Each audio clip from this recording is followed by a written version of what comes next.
खुला करा के 10-20 टकिया पर बड़ चढ़ा के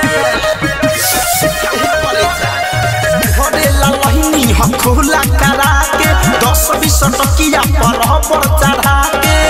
तोहर ठहर आया खबोला कवना परे किया रे धर हाथ मन करे जवना परे कितना तो यही पे बिछवना परे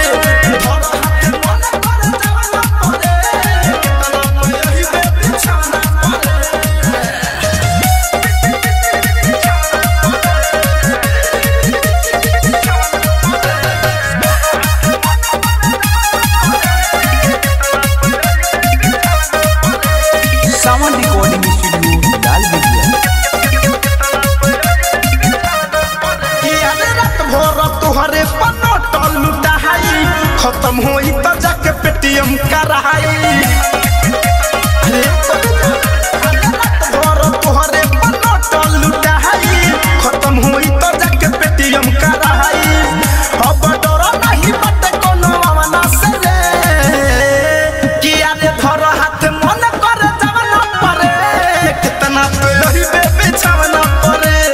धर हाथ मन करे जवना परे कितना तो यही बे बिछवना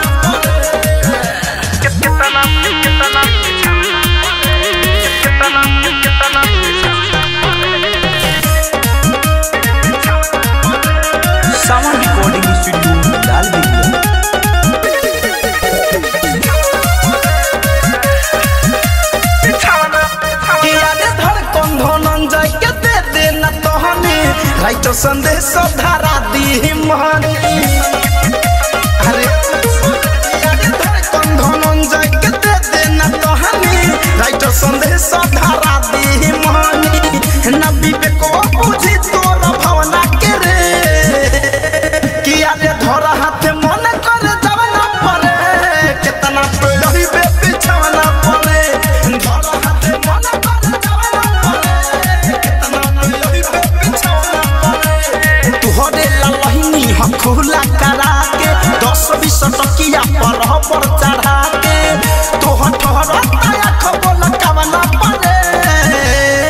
किया रे धर हाथ मन करे जवना परे कितना तो यही बे बिछवना परे धर हाथ मन करे जवना परे कितना तो यही बे बिछवना परे।